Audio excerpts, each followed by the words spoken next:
जय भीम साथियों, अगर आप चमार जाति का सही अर्थ जानना चाहते हैं तो आपको ये वीडियो देखना चाहिए, क्योंकि इस वीडियो में हमने चमार जाति कब और कहां पैदा हुई है सभी जानकारी दी है।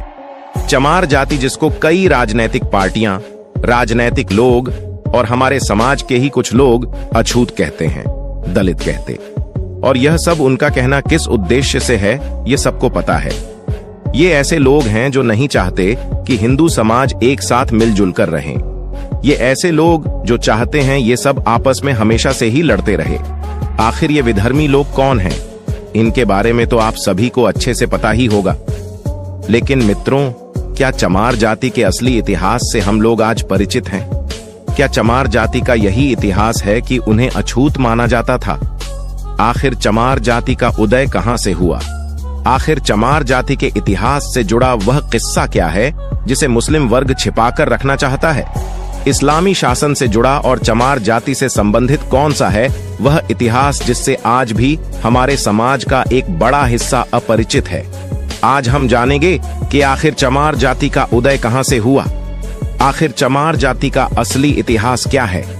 क्या चमार जाति के असली इतिहास से हम लोग परिचित हैं?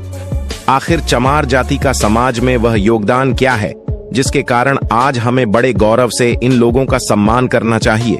लेकिन असली इतिहास से हम परिचित हैं ही नहीं। शायद इसमें हमारी गलती नहीं है। हमारे देश का एजुकेशन सिस्टम ही ऐसा है कि हमें जो चीजें जाननी होती है वह चीजें पता ही नहीं चलती, और सोशल मीडिया पर भी ऐसे लोग कम ही हैं जो इन मुद्दों पर अपनी बात रख सके। क्योंकि ये जाति आपस में लड़ती रहे, हिंदू समाज बिखरा रहे, यही तो विधर्मियों का उद्देश्य है। और ये लोग नहीं चाहते कि असली इतिहास आपके सामने आए। तो दोस्तों, आज मैं आपको बताने वाला हूं कि आखिर चमार जाति का असली इतिहास क्या है। इसके प्रमाण भी आज मैं आप सभी के समक्ष रखूंगा। तो चलिए शुरू करते हैं आज का वीडियो।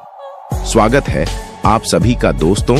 चमार जाति के असली इतिहास को जानने से पहले चलिए हम थोड़ा विकिपीडिया पर इस जाति के बारे में खोजने की कोशिश करते हैं। जब हमने रिसर्च की तो हमें विकिपीडिया पर जो जानकारी मिली वह बेहद हैरान कर देने वाली थी।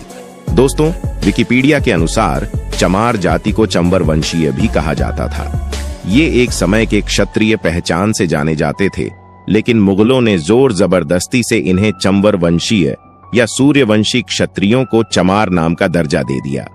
विकिपीडिया के अनुसार मुगलों ने ऐसा इसीलिए किया कि ये सूर्यवंशी क्षत्रिय इस्लाम कबूल करने से इनकार कर रहे थे।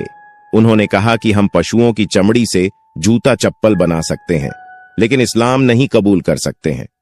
फिर आगे बताया जाता है कि चंबर वंश की क्षत्रियों ने चमड़े का काम छोड़कर खेती करना शुरू कर दिया, और आज इनको अहिरवार भी कहा जाता है और जाटव नाम से भी संबोधित किया जाता। जाटव आज इनकी उपजाति है। आपको बता दें कि ये दोनों चंबर वंश के वीर सूर्यवंशी क्षत्रिय विकिपीडिया के अनुसार इसका रेफरेंस देते हुए कुछ संदर्भ बताए जाते हैं, जिसमें डॉक्टर अंबेडकर टाइम्स में रिसर्च के साथ ये छापा गया था कि चमार महापंडित सूर्यवंशी में इंडिया स्पीक्स दिल्ली में अंग्रेजी में एक रिपोर्ट छपती है, जिसमें कहा जाता है कि जिन्हें आप चमार जाति से संबोधित करते हैं वे असल में एक क्षत्रिय थे, जिन्हें मुगलों द्वारा चमार का नाम दिया गया। इसी तरह के कई संदर्भ हमें विकिपीडिया पर देखने को मिलते हैं, जहां पर चमार जाति के बारे में संक्षिप्त रूप से देखने को मिलता है। इसके अलावा एक और वेबसाइट जिसका नाम बहुजन इंडिया 24news.com है, हमने उसके पन्ने खंगाले। वैसे भी ये साइट